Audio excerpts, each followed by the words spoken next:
Welcome to the Black Doctors Talk podcast. I am Dr. Christopher Holmes, host for this episode and member of the Black Doctoral Network. Today, I am joined by none other than Dr. Treva Brown. She's a chemist who is working currently with the U.S. Naval Research Laboratory and a strong STEM advocate to promote diversity and inclusion within the scientific community. Welcome, Dr. Treva Brown. Hey, thank you so much for having me. Listen, this is going to be a great interview. I am a STEM head and I'm fanning out because you're here. So I can't wait for you to share with our listeners all the great things that you currently have going on. So before we really get into some deep conversations, let's start by telling the viewers a little bit about your background. Just tell them, where did it all begin?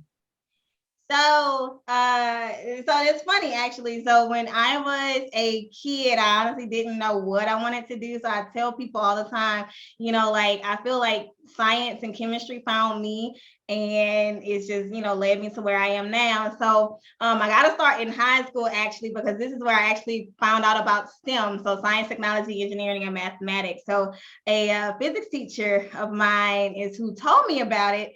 And I'm a transparent person. So I always tell people, all she said was there is money to go to school. And I'm like, light bulb, right? So I always knew that I wanted to go to Louisiana State University. It was just, one of those things, how we fangirl and fanboy over our, collegiate aspirations, and LSU was mine. So pursued a STEM degree at LSU. I chose chemistry, honestly, because the face of the scholarship that I was going for, the face was an African-American male. He was a chemist, a boy professor. And I was like, oh, okay, he looks like me. He's a male, I'm a female, but his skin color is the same. So that's how I got into chemistry. But apparently I chose the right thing, because so many mentors and just people in general poured into my life, and they continue to lift me up and tell me how much of a difference that I was making from the community that I came from. But anyway, long story short, just by chance, I am a spiritual person, so stepping out on faith, and I just everything's been by chance. Ended up going to graduate school on a fellowship that I never would have thought I would have gotten. And from graduate school, the United States Naval Research Laboratory picked me up, and here I am.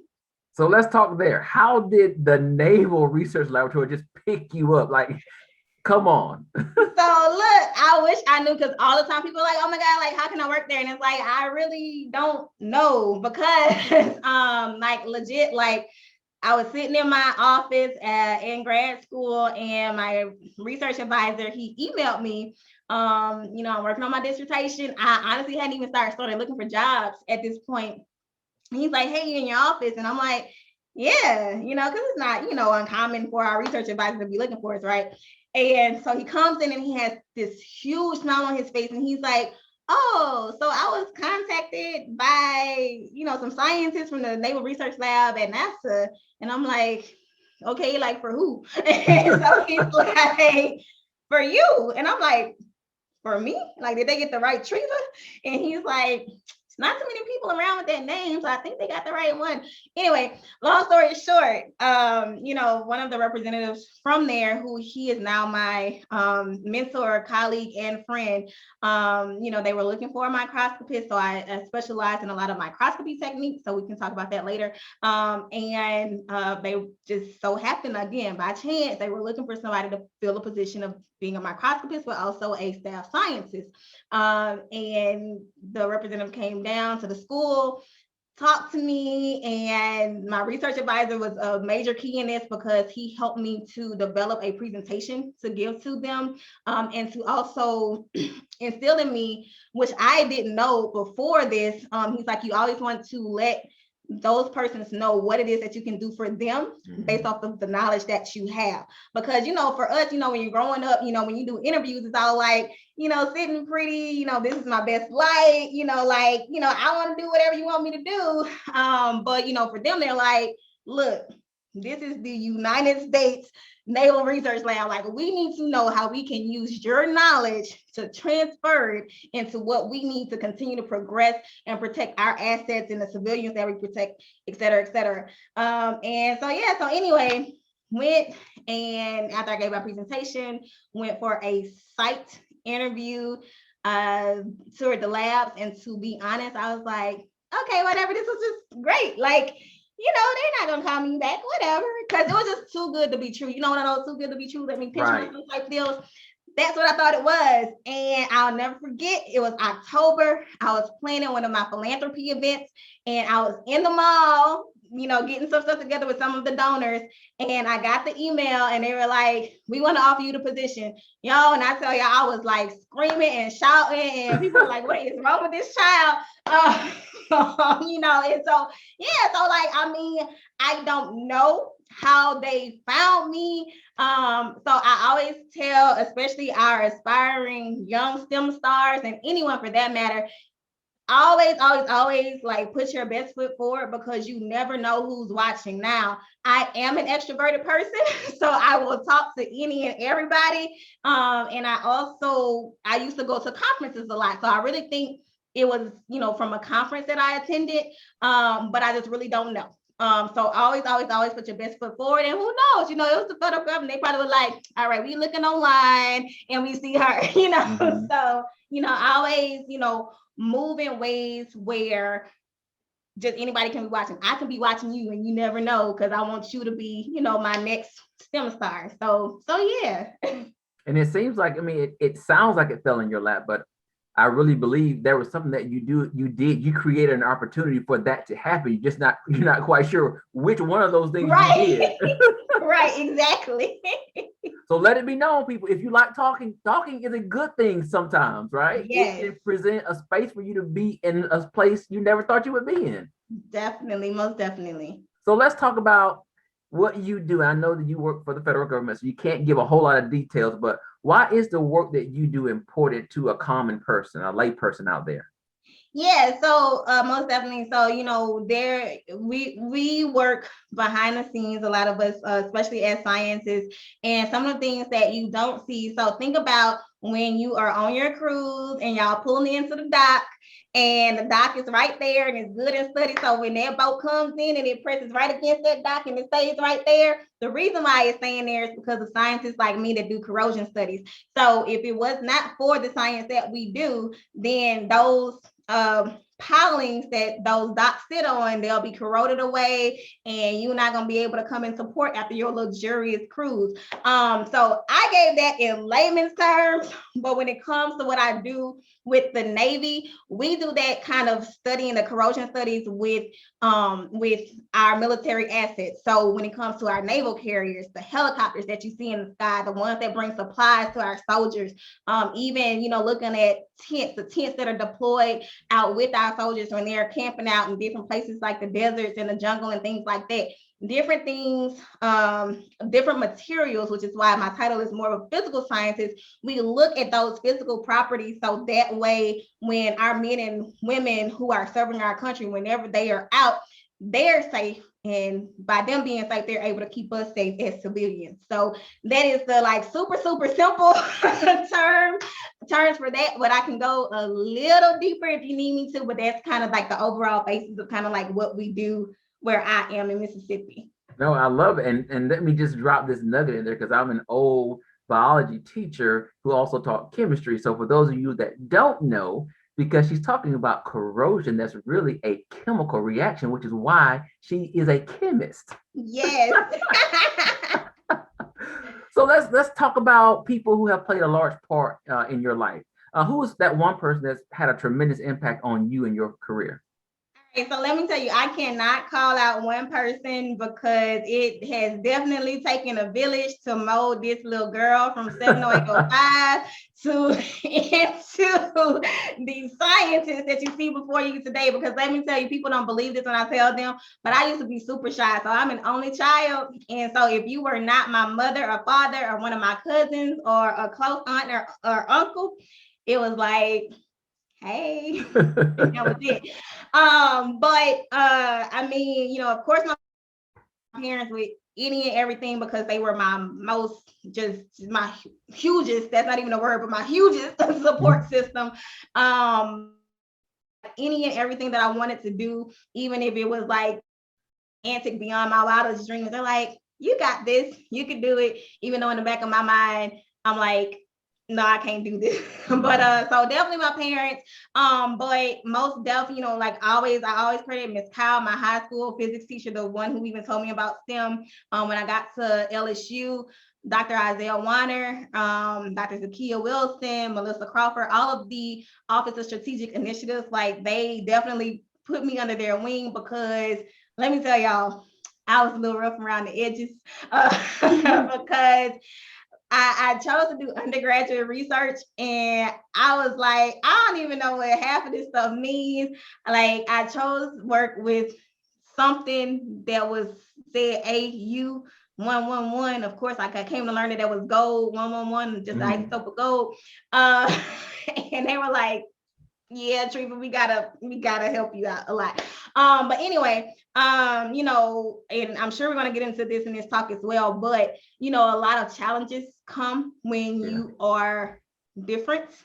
You live out loud and you look different, you speak different, you come from a different area, a different environment, all of those things that played a part.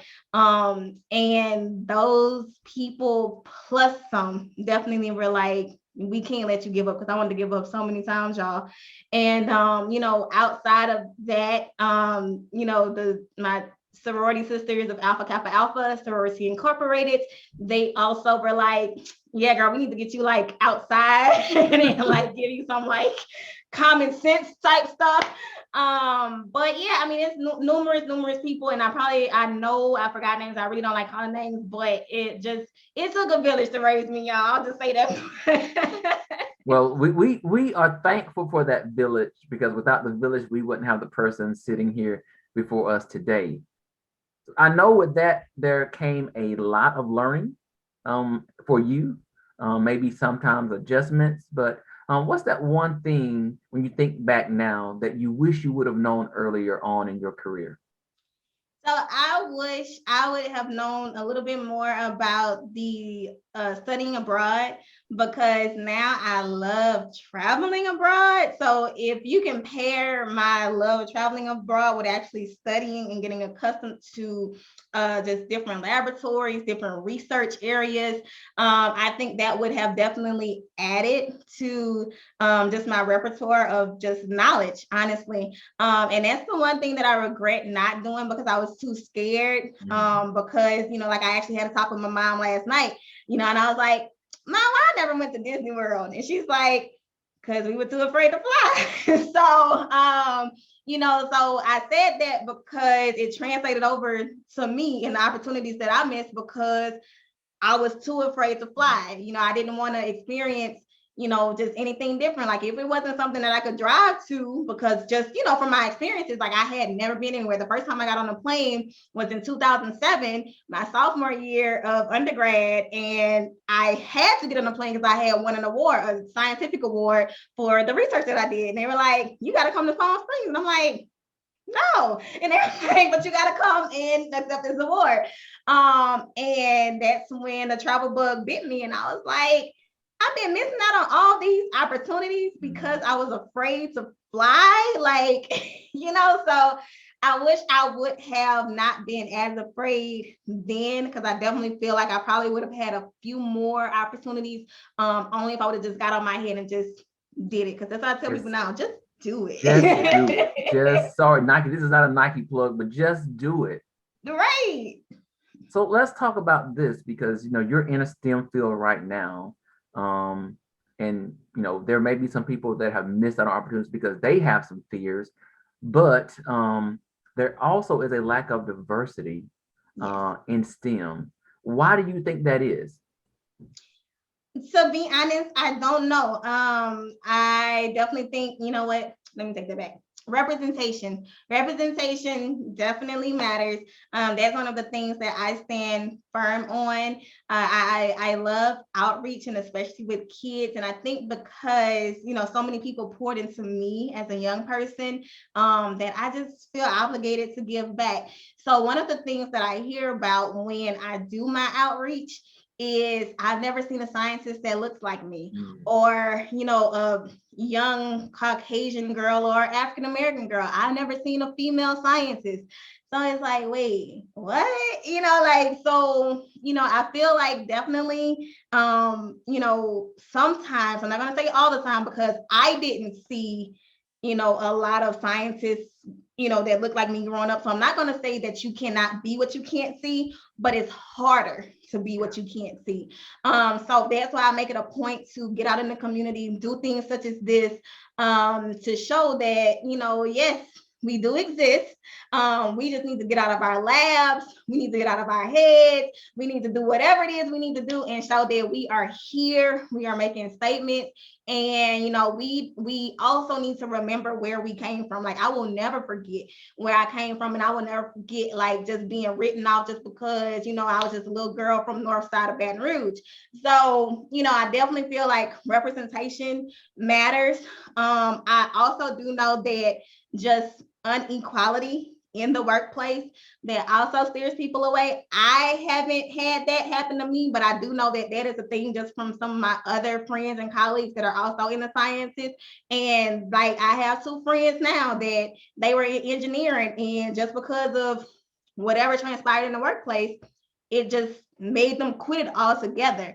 So it's definitely different variables that are there, but I definitely feel like just having that representation, or just that some people to say, you know what, we get it. You are still a person. It doesn't matter what the color of your skin is. It doesn't matter, your gender. Like, if you got the knowledge, like, you're just as equal as the rest of us. So yeah, so to put that in a nutshell, I love it. representation matters.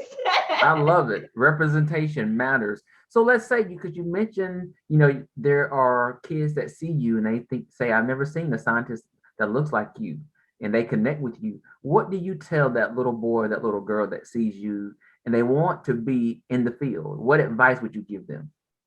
I tell them that the sky is the limit. And then now, even more because I do work at NASA, like, I tell them that the galaxy is living. Reach beyond the stars, reach to the galaxy. And I also tell them to never let for the girls, I tell them never let anybody dull your sparkle, because, we girls, we like sparkly things and all of that stuff. So, and then for the boys, I'm like, just, you never let anybody tell you what you can and cannot do, because I know that boys and girls, they have just different stigmas that are put on them from jump. Boys are supposed to play sports, probably go into business and do whatever it is that boys do. Girls, they're supposed to keep themselves together and check in line, pretty, prissy, all that good stuff. And, you're supposed to do something that's safe, something like, nursing or teaching, something that, it's like kind of like homemakerish, which nothing is wrong with nursing or teaching at all, but we don't have to limit ourselves to that, So I always say, to just, the kids, like I say to my little girls, never let anyone dull your sparkle. To my boys, be whatever it is you say you want to do it. Again, it goes back to just do it. And live out loud, because I know when I was young, let me tell you. So I was one of those girls, I had them long braids. My nails used to be longer than what they are, but my nails are still my trademark. But, my nails, and people used to tell me all the time, like, you need to like dull your hair down a little bit. You need to like, wear nude on your nails, cut your nails down, do this, do that. And I found that every time I tried to conform to what other people were telling me to do, I wasn't happy. And it would kind of be, make me kind of pull back and be like, well, if I got to do all of this just to be a scientist or just to get a job, then why do I want to do this? So that's why, I tell boy or girl, do you, because if you got it, like, that's all that matters at the end of the day. It shouldn't matter about anything else at all. Oh, I love that. I love that. That's a message for adults and young people. Be authentically yourself. And if people don't accept you for being who you are, I don't think you have the problem. The problem exists within them, and they need to work through that. So exactly. That's wonderful. So living out loud may have been a problem for some people, maybe not. So let's talk about things that may have been challenges for you. So Mhm. name one of those challenges, maybe the biggest challenge that you've had. How did you overcome it? And then what did you learn from it? So the biggest challenge that I had that I talk about all the time, physics. Physics.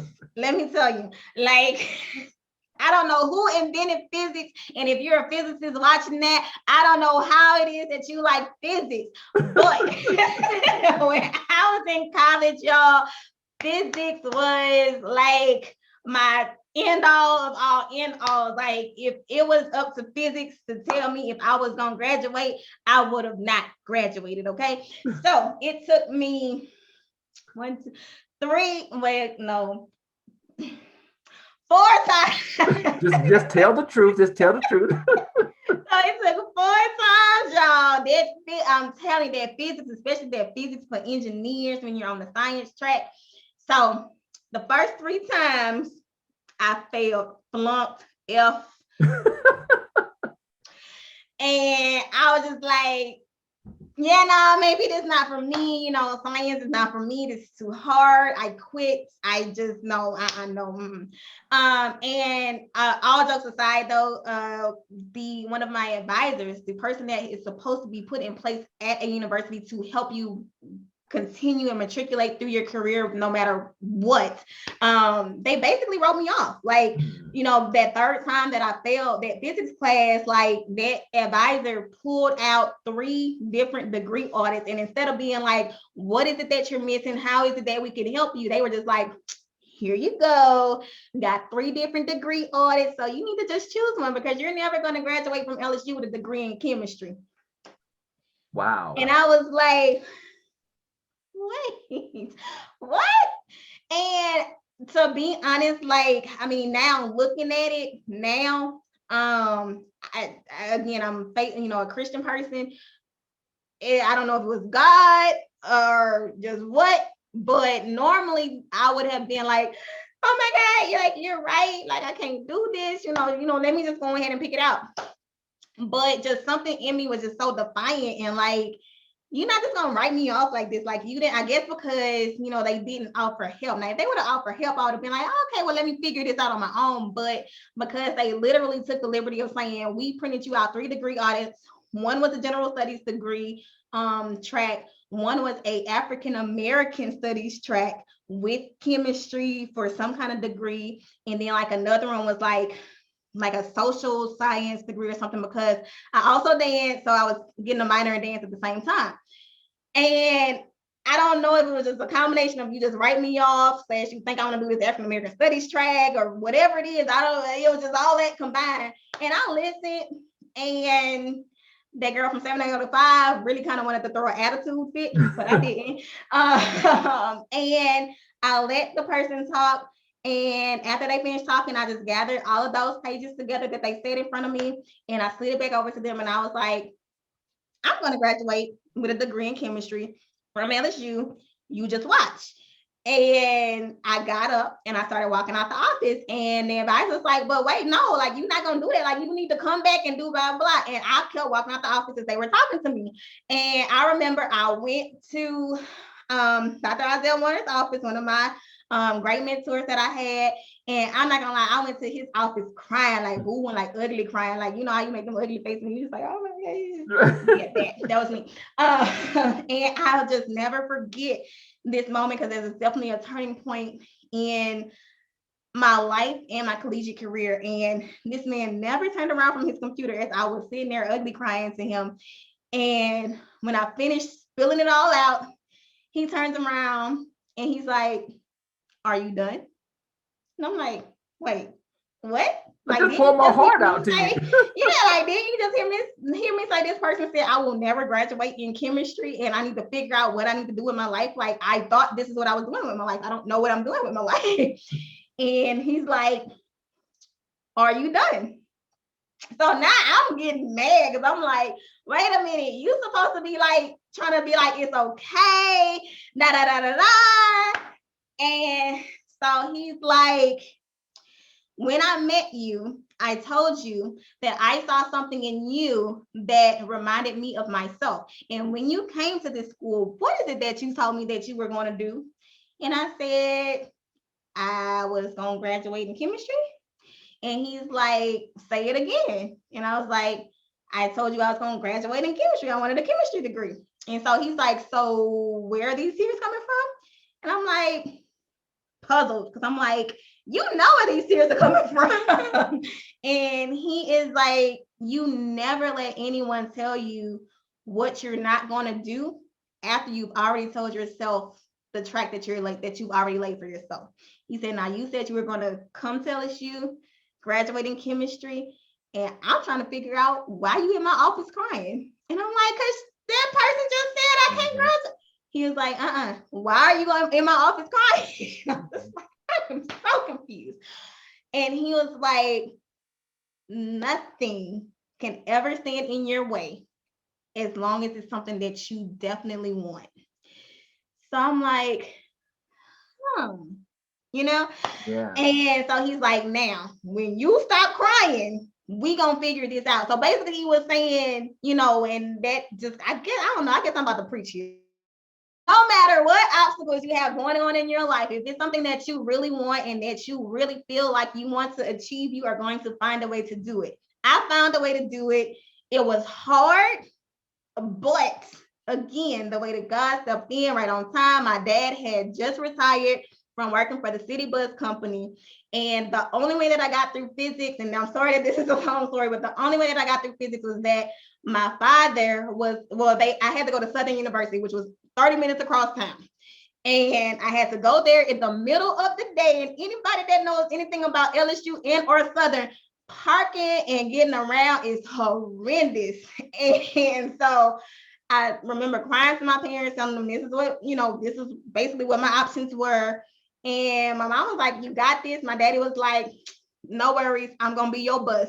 And my father, for an entire semester, he would pick me up from the chemistry building at LSU, take me over to the chemistry annex at Southern University, and he did that for an entire semester. And guess what I did?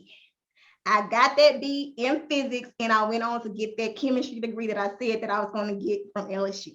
Despite what they said. Despite what they said. That's right. And but it talks a lot about the need for a support system, because you have people around you that weren't going to let you give up. Exactly. And those accountability partners, they make you mad sometimes. Oh yes.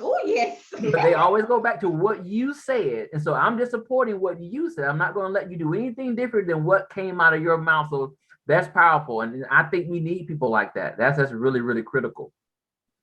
So let's talk about, so that's a challenge. So let's talk about the other side. What is your biggest accomplishment to date? Oh my goodness, I don't even know where to start with this one. But I guess I would have to say, obtaining my PhD in chemistry, because even though like the scholarship program that I was in, that's what they were funneling us into doing. And so many of the students that I went into this program with, they didn't follow through with their PhDs like, they said they would. And to be honest, like once I was done, I was like, I want to get my master's, but that's it. Cause I didn't think I was smart enough to get my PhD, right? And I mean, nobody in my family has or had one. And I'm just like, I'm just gonna go work at Exxon anyway. Like, I don't need no PhD. I thought that I had my own life planned out, but nah, that's another story for a different day. But anyway,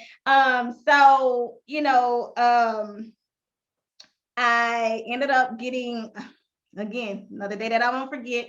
I was getting ready for Easter. Y'all know how we do, ladies, when it's time for Easter. We got to get our hair done and our nails done and all this stuff.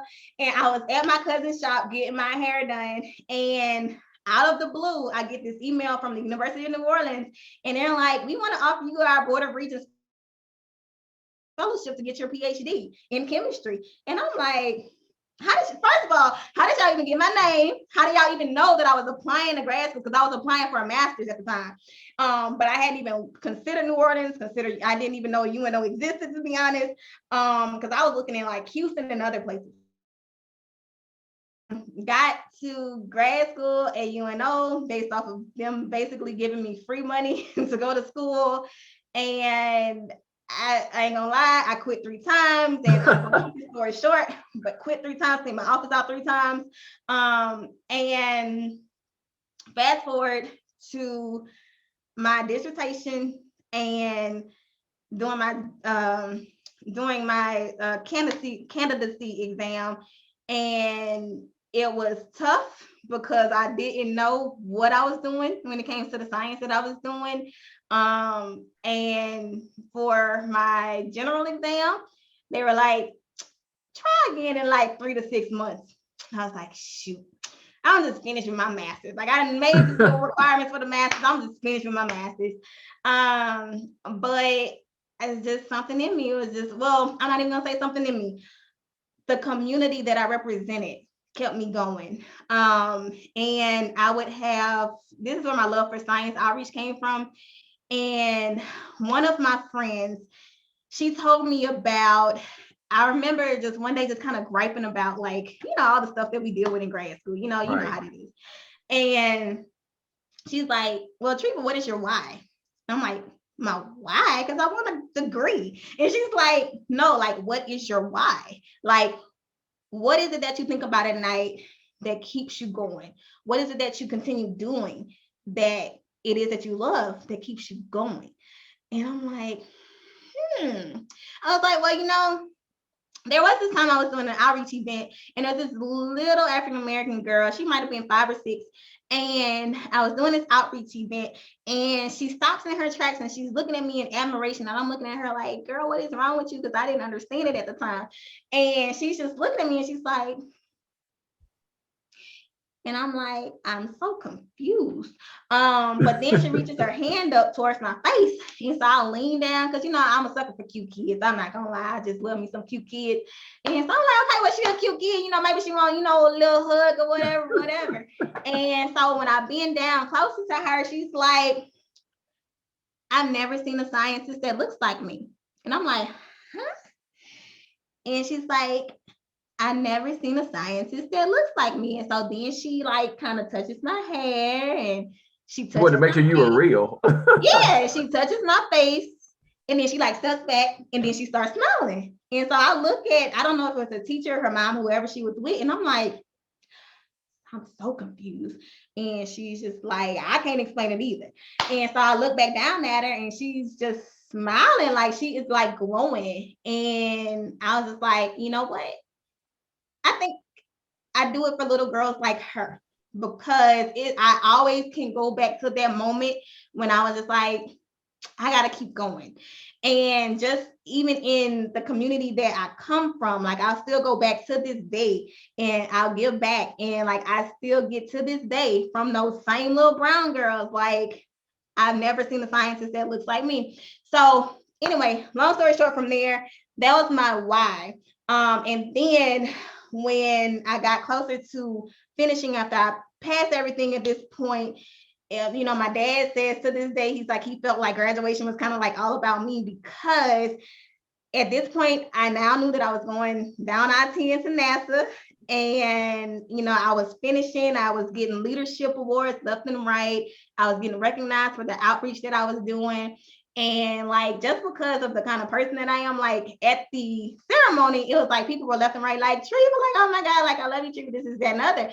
And I am a very empathetic person. So like, everything gets to me. Like, I will be listening to a story on the news and I'll be like, oh my gosh, that was so sweet. But it is very few times that I have seen my mom cry outside of being in a hiding spot, that I've seen my father cry, that I've seen one of my cousins, he's an older cousin that I almost consider my uncle. I've seen any family member of mine cry outside of a funeral.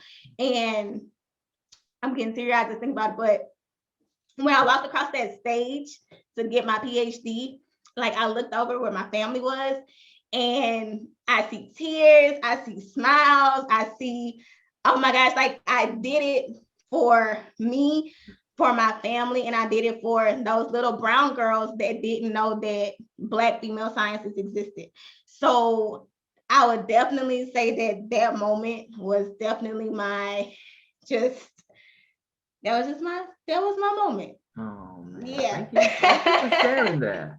Thank you for sharing that. And I think a lot of people that look like us, when we get that terminal degree, like a PhD, we carry so many people across that stage with us because we could not have ever done it by ourselves. And so all those tough conversations that people kept encouraging and motivating us, it's like we can't give up, because if we give up on us, we give up on them, and they would never give up Right. on me.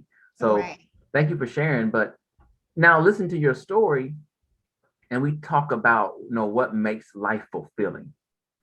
I hear your heart and your passion about your advocacy and giving back to young people in the STEM field. Talk about what you do when it comes to your advocacy work. All right, how much time we got? No, I'm just playing. I found my love for STEM outreach in graduate school. So it was in our graduate chemical society that we had that some of my friends and colleagues now, Richard Prevost, Maria, all of them, they got me involved because honestly, my outgoing personality, but I never knew how much of an impact that it would have on me. And like I say, that young girl that walked up to me and was like, "Oh my gosh, like I see a scientist that looks like me." And even like, like we would go to the children's museum and kids would be like, "Oh my gosh, like science is like so cool, it's so fun." And and we would just honestly have fun, playing with the kids. It's like we talking about non-Newtonian fluids. You probably can't even like spell or pronounce this, but you doing the science, right? So, getting those kids involved and engaged at a young age, definitely I feel like funnels them into a pipeline, and I could give a whole presentation about funneling into a pipeline and keeping them there. But it definitely funnels them into a pipeline to actually start seeing if we can retain those students in those pipelines to get them more involved in STEM curriculum. And then if we can do our job in even getting them entertained and involved and starting at that pipeline, we can start continuing to matriculate them towards those areas where they keep saying, we're trying to figure out why young people aren't involved. We're trying to figure out where Blacks aren't involved, by this or that. It's so many things that you can start at a young age that, they just can go back, like we can now and say that, I remember this moment, when, this teacher did this for me and this is why I do this now, so starting them at a young age. And then you just started from there for me. So from graduate school and then postgraduate school, I remember just even in my spare time, I would just still love to do like the STEM outreach. So in my current position now in NRL, one of the things that I found like super surprising, I remember like one weekend I was doing, I think, a junior auxiliary event for kids, and then I had pulled some of my friends from UNO that were still there, and we did a science thing for that. And so I was telling my colleague about it, and he's like, "Well, you can do that like here, like while you're at work." And I'm like, "Wait, what?" And he's like, "Yeah, your outreach stuff, like it's amazing, like what you do, like you don't have to take the time off for it. Like we would love to put you out there and you brandishing our name, our brand, and this is what you're doing, and you're like, you like this is your passion, like yes, like do it." And I'm like, wait, let me get this straight. So y'all gonna pay me on my company time to do what I love to do? And they're like, yeah. And I'm like, Why not? I was like, oh my gosh, like job of the century. And I still feel that way. I love it. And so again, now, I still do that, but I got to fast forward to now to 2020, 2021. And I tell people all the time, I used to hate the word pivot because people have driven the word pivot into the ground, but we had to pivot, right? So I wasn't able to get out there anymore and be in front of kids, showing them like, hey, STEM is fun. So I am not gonna lie, I stayed in my house and I was like, all right. So I didn't bike, I didn't meet all my neighbors, I didn't walk, jog, dance, everything. I need something to do. And so I was talking to my best friend, and she's like, why don't you do like virtual science stuff? And I'm like, no, because I'm like zoomed out. And she's like, but these kids are at home, you're at home, you're saying that you don't have nothing to do. So anyway, long story short, what has come of that is I have started my mini sciences series. It started off as being called mini chemist series, but then like some of the older boys were like, well, we don't want to do chemistry. We want to do like engineering and physics. And I'm like, well, fine. Now my mini science series with Dr. Treva B. I will tell you now that I am new to all of this technology stuff. So I have had amazing friends and supporters that have been kind of putting it out there on Facebook, but they are also trying to help me get over to YouTube. So if anybody out there, shameless plug, if anyone out there knows how to help me continue these series just on a platform where it's readily accessible for any and everyone, please reach out to me and let me know.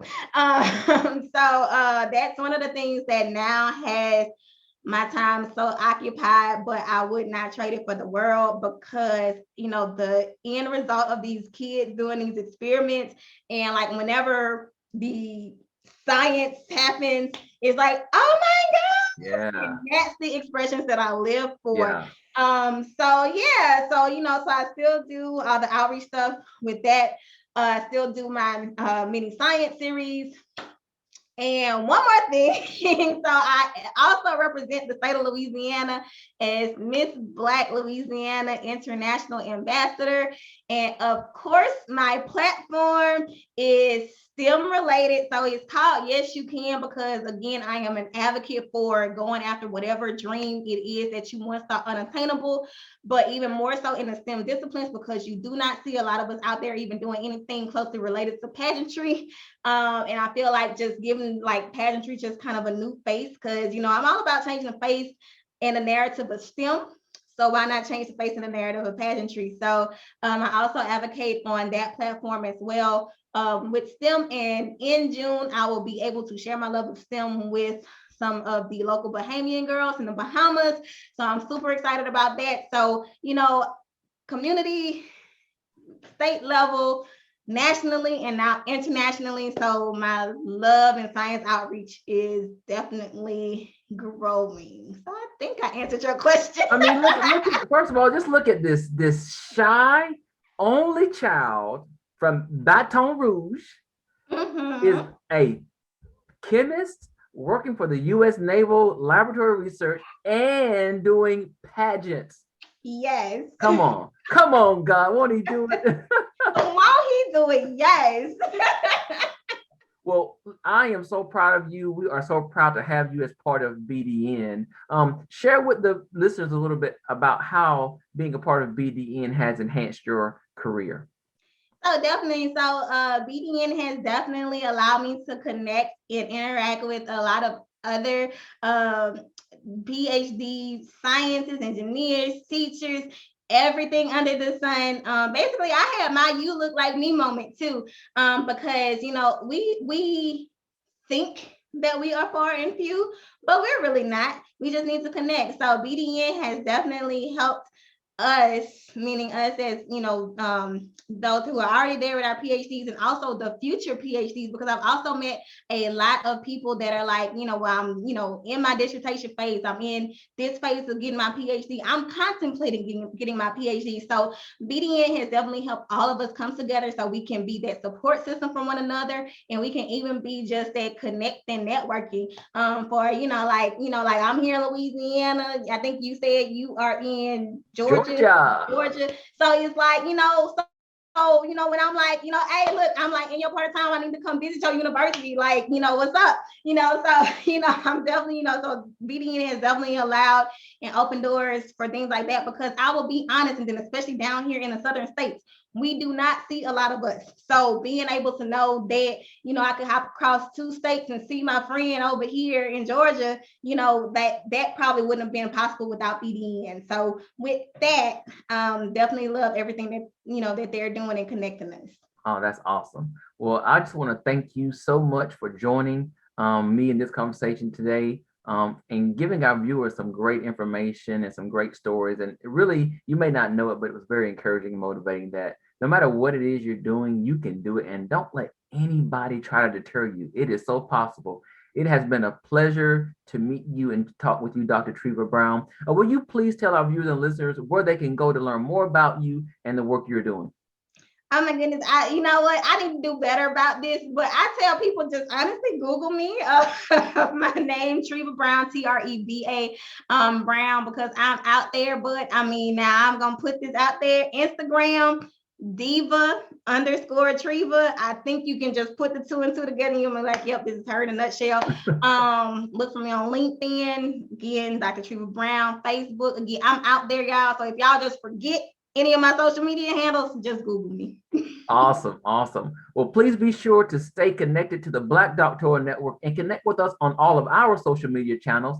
Thank you for joining us today for the Black Doctors Talk podcast. We hope you will join us again next time. And for now, be sure to like, share, subscribe, and don't forget to tell a friend.